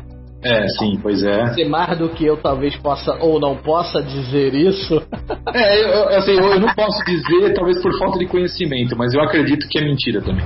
Porque eu não acredito que vaze tudo isso de informação, como eles falam. Vazou. Porra, eu consigo manter mais segredo no meu blog do que esse povo na indústria. Pois é, né? Que é vergonhoso às vezes. Né? Sim. Mas eu creio que deva sair uma foto, talvez, do Xbox antes dele ser lançado, talvez o nome, né, para oficializar. Sim. Todo mundo tá esperando ele com o nome já na E3. Até porque já rolou um boato também, um rumor, de 12 jogos, talvez, da Microsoft na E3. Eu acho muito mais. Eu acho que pode ser, cara. Mas, pode ser, né? Não quer dizer que vai ser 12 pra esse ano, né? Também. Então, eu acho que eles vêm bombando e vêm forte, né?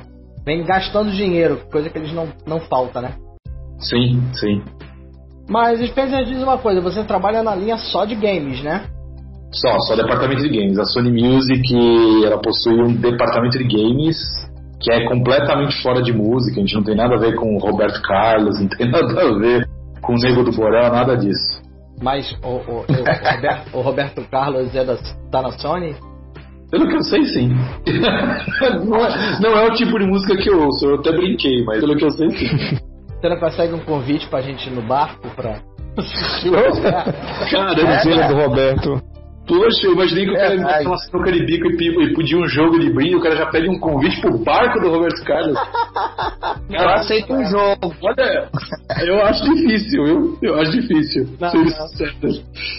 Eu tenho um concunhado que só de pensar na hipótese de repente de concorrer a essa possibilidade de ir no barco, ele ficaria louco. Aí ele teve no Rio e foi lá, parou na frente do prédio do Roberto. Fãzão do. É coisa de fã, né? É coisa de fã, exatamente. Coisa de fã. Eu já gosto do Roberto Carlos, mas a minha praia com o Roberto Carlos é mais Jovem Guarda, então já passou demais, né? Tá. Já nem canta mais aquilo. Quando eu era moleque, eu escutava muito Jovem Guarda. Quer dizer, Jovem Guarda não, eu escutava as músicas da Jovem Guarda do Roberto. Isso porque Sim. tinha, né, pra escutar. Então, eu gostava mais do que Cavalgada. Hoje em dia, Cavalgada já me diz, tem mais... Bom, deixa eu falar. As conotações das músicas, mas deixa. Mas então, quer dizer que, assim, você hoje está distribuindo esses jogos. Sim. Temos essa série de jogos e possivelmente depois da E3 mais uma lista enorme de jogos. Aí deve oficializar muita coisa, né? Como a gente trabalha mais com publisher europeu, essas empresas elas se baseiam muito no marketing de evento. Então elas se baseiam muito em E3 e Gamescom, entendeu? Uhum. Então assim, diferente dos Estados Unidos, né? Por exemplo, você pega toda uma campanha de um jogo aí, nem que seja do mesmo tamanho, você pega a campanha dos caras, os cares já estão falando desde ali atrás, eles não esperam um evento para abrir a boca para falar. Tem falar o mais rápido possível, né? Assim, tem uma estrutura, né, para fazer isso, mas o europeu ele é mais tranquilo, ele espera dar o passo na hora certa, assim. Principalmente você pega, por exemplo, você pega Big Ben e Fox, são dois estúdios franceses, né, duas empresas francesas. Aí você pega THQ Nordic, uma empresa, cara, eu acho que não é Alemanha, eu esqueci o nome, cara. Aí você pega, por exemplo, a Sold Out é britânica. A Sold Out ela já tem uma pegada dos Estados Unidos. Você vê que o Sniper Elite 4 foi super bem aquecido antes de anunciar, e o Casino foi super bem aquecido. É diferente de, por exemplo, The Surge sai em maio, e eu acho que a quantidade de informação do The Surge é bem inferior do que a gente tinha do Sniper Elite, por exemplo. A THQ é da Áustria. A Áustria, isso, austríaca. Agora diz uma coisa pra mim, ela é a mesma do Red Faction, né? Então, marromeno. A THQ ela quebrou, e aí entrou alguns jogos dela naquele leilão e algumas empresas foram comprando. Então a Ubisoft abocanhou o South Park na época, a própria Nordic Games ela abocanhou o Darksiders, e aí cada empresa foi pegando um pouco de cada coisa. Aí tem uma que pegou o Saints Row e por aí vai. Quando acabou o leilão, que o leilão finalizou, aí eles fizeram um valor total pelo resto dos títulos da empresa, e esse leilão foi abocanhado pela Nordic. Então aí a Nordic consegue usar o nome THQ Nordic, THQ. E aí o que ela fez? Ela fez a empresa THQ Nordic. É a própria Nordic Games mesmo. Eu tinha esse Red Faction, mas não o de 2001, talvez o mais antigo. Tá, de 360 mesmo. Não, PC. PC, tá. PC, ele tinha um módulo tipo quase um Rio. Sim. The Painkiller também era deles, né? Painkiller, isso. Cara, tem assim, a THQ era muito importante para várias áreas, né? Se a gente analisar, o UFC, né? Era deles. Os jogos da Disney era deles. De Disney que eu falo, Disney de filme. Se pegar aquele monte de jogo de filme, cara, tipo Up, Os Incríveis, é tudo THQ. THQ, lembro do THQ assim no ápice de ter uma porrada de jogaço. Daí você tinha Darksiders 1 e 2, você teve Saints Row 3, que pra mim é o melhor Saints Row. Você tem esse monte de jogo, é tudo THQ. A THQ era, cara, facilmente a quarta, quinta maior publisher do mundo. Ela quebrou, assim, foi triste a história dela ter quebrado, né? Isso é verdade. De repente quebra assim, não consegue entender como, né? Pois é. Aí os caras, a THQ Nordic, a Nordic no caso, ela adquiriu todas as propriedades intelectuais do que não tinha dono, do resto, vamos dizer assim. Aí nessa história veio o Red Faction, veio bastante coisa, cara, bastante coisa. Jogo de corrida de motocross, que era a TV versus MX. Tem um jogo aqui que eu acabei de encontrar, que tem um amigo meu, se escutar esse programa até o fim vai gostar, que é a Company of Heroes. Isso, acho que o Company of Heroes, se não me engano, deve ter ido pra SEGA, eu acho. Cara, assim, eles pegaram realmente as principais, foram todas vendidas. As marcas, os jogos, entendeu? Foram todas vendidas. O que sobrou acabou ficando na mão da THQ Nordic hoje. Eu tô olhando aqui vários jogos dele, né? Então, realmente era um estúdio que botava facilmente na rua 10 a 15 jogos por ano. Acho que... Era uma Electronic Arts, cara, de volume. É que hoje a Electronic Arts ela não bota tanto jogo na rua, né? Mudou um pouco, né? O tempo de desenvolvimento do jogo aumentou muito, né? Sim. Mas no 360 ainda, aquela fase antes daquela crise de 2008, 2009 lá, o 360, cara, você pegava no mês aí, você não sabia o que comprar, né? Você tinha 10 lançamentos no mês. Isso é verdade. Eu tô olhando aqui, tem vários títulos. Deu pena, agora deu tristeza. Vamos mudar o assunto. Beleza. Então quer dizer que provavelmente a gente volta a se falar depois de E3. Com certeza, quando precisarem. Pra falar então do propriamente dito dos próximos lançamentos do semestre. A gente pode ficar marcando isso de uma vez por semestre para você vir aqui e usar nosso espaço à vontade. Cara, agradeço quando precisarem. Tá? Se quiser jogar umas matérias de vez em quando, ou jogar um release, alguma coisa, pode falar, a gente põe no ar também. Beleza, legal, show de bola. A gente tem a nossa coluna Nós Indies, né, que a gente abre pros indies nacionais. Tá. Então, de repente colocar os jogos, criar umas colunas para divulgação de jogos, acho que tranquilamente, se quiser, estamos aí, sabe, parceria. Sempre agradecendo a sua oportunidade que foi dada de participar do Sniper Elite 4. Show de bola, quando precisar, de verdade, cara. Chamando, tô aqui. Eu sou muito amigo do Cris, que infelizmente hoje não pôde participar. Pois assim, quando precisar, então aí a gente fala. Eu acho que pós E3 vai ser interessante. Eu tô esperando. Eu acho que, principalmente vindo da THQ Nordic, eu acho que a gente vai ter alguma surpresa. Eu não tô dando spoiler, não sei de nada, tá? Mas tô torcendo pra que venha uma grande surpresa aí. Espero também que esse ano nós tenhamos grandes surpresas. Boas, né? Boas. É verdade. Bom, então é isso. Nós estamos acabando o nosso Nós Nerdcast 31 com Spencer Stack. E vocês descobriram que ele faz na Sony Music Games. Como vocês já ouviram, ele vai voltar, como nossos parceiros sempre voltam. E vamos ver se trazemos para vocês novidades da Sony Music Games. Valeu! Comigo esteve o meu amigo Julião. Valeu pelo bate-papo aí, Spencer, pelas curiosidades, a história. Até a próxima. Beleza, prazer é meu, cara, acredite. Teve também Alan McDrawey. É isso aí, galera. Agradeço em nome do nosso público, né? E seja sempre bem-vindo. Valeu mesmo. E a gente, como vocês já sabem, curtam, assinem o blog, assinem o nosso canal o nosso blog, assinem o nosso canal do YouTube, vejam no BIM e participem. Nós temos um grupo no Facebook, que é Nós Nerds também. E É isso aí. muito obrigado. Você pode Eu que agradeço. Valeu. mandar aquele tchau bacana pro povo, deixar o seu recado aí por fim, se você quiser. Beleza, vamos lá então. Queria agradecer a todo mundo que ouviu aí. Espero não ter causado nenhum mau humor com minhas opiniões meio contrárias. Brincadeiras à parte. Eu queria agradecer algumas pessoas em especial. Queria agradecer muito o pessoal do Inside Xbox, Nelson, Bruno, Maxon, Mari, Thaís, Ricardo e por aí vai. São grandes amigos. Eu queria agradecer todo o pessoal da Sony Music lá, Rodrigo, Marcos e a Liana. Então, o nosso time é bem pequeno, bem enxuto, mas a gente faz com muito amor nosso trabalho. E queria agradecer, logicamente, minha esposa. Se eu não agradecesse, né? Apoio em casa. Ali. Tá certo. Então é isso aí, galera. Esse foi o Nós Nerdcast número 31. Daqui a 15 dias nós voltamos com outro Nós Nerdcast, quem sabe com outro convidado tão especial quanto o Spencer, mas se vocês derem azar vão ficar só com a nossa equipe mesmo. Mesmo assim vocês vão gostar muito. E nos vemos em breve. Valeu, fomos!